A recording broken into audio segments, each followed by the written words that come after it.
Capítulo 4. O que é ser igreja? Paulo e o Evangelho que formam um povo. Muitas vezes a resposta para o que é ser igreja surge de experiências pessoais, sejam elas boas ou traumáticas, focando em estruturas, prédios ou eventos. No entanto, a igreja não pode ser definida por nossa memória. Ela precisa ser definida pelo Senhor que a adquiriu. O cerne da confusão atual reside no abandono do corpo, após ferimentos causados pela instituição.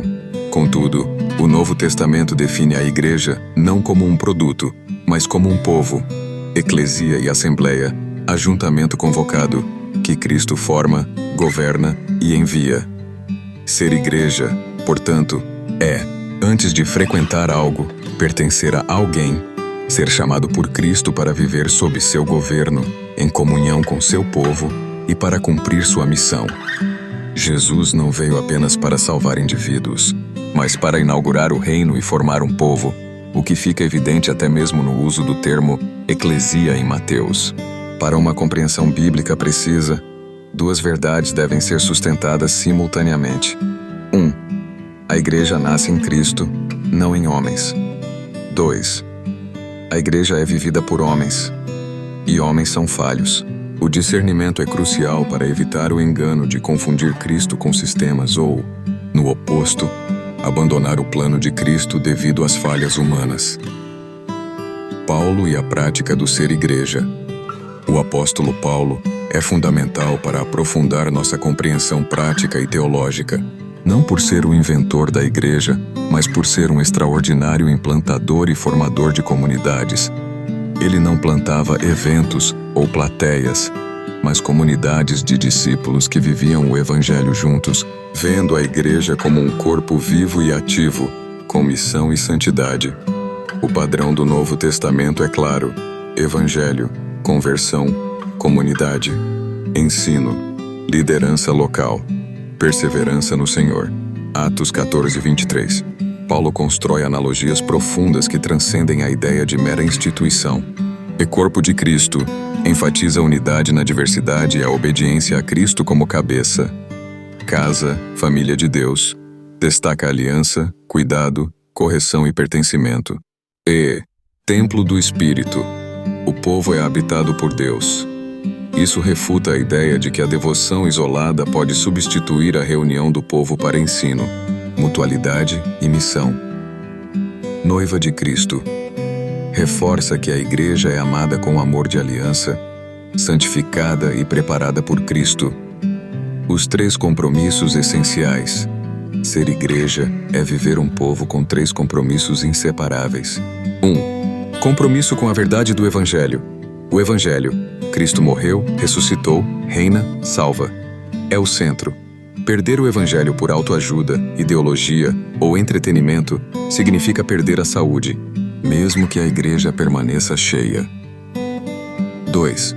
Compromisso com a santidade como fruto. Dons são irrevogáveis, mas fruto é inegociável. Paulo corrige e disciplina para proteger o corpo, focando em frutos que sustentam, e não apenas em dons que impressionam. 3. Compromisso com a comunhão como desenho de Deus. Significa mutualidade real, carregar uns aos outros, ensino, serviço e partilha, algo insubstituível pelo isolamento. Discernimento, no século XXI. A história mostra a preservação da fé, mas também os riscos da institucionalização, controle, politicagem. Hoje, onde igreja pode ser transformada em marca, palco ou clube social, e onde muitos feridos querem abandonar a comunhão, a maturidade não é abandonar o desenho de Deus. Maturidade é voltar ao desenho de Deus com discernimento. O discernimento deve nos capacitar a separar Cristo do sistema, igreja de instituição, dons de frutos, autoridade bíblica de controle humano, comunhão de dependência emocional. Paulo, que lidou com igrejas problemáticas, Corinto, Gálatas, jamais incentivou o abandono, mas sim o discipulado para que o povo se tornasse igreja de verdade. Ser igreja hoje não é uma nostalgia do primeiro século, mas um retorno ao seu centro. Cristo como cabeça, Evangelho como mensagem, Espírito como vida, comunhão como ambiente de maturidade, santidade como fruto e missão como direção. A pergunta que cura é: onde Cristo é central e onde o Evangelho está formando gente com fruto? Isso protege contra a ingenuidade e o cinismo. Para quem está machucado, significa voltar ao centro e à comunhão com sabedoria, observando frutos, humildade e transparência. Para quem está encantado, significa ser discipulado, carregar a cruz e deixar de ser consumidor para se tornar servo. Ser igreja é viver como povo de Cristo, sob o governo de Cristo, com o caráter de Cristo, para a missão de Cristo, em comunhão, com discernimento, observando frutos e mantendo o primeiro amor.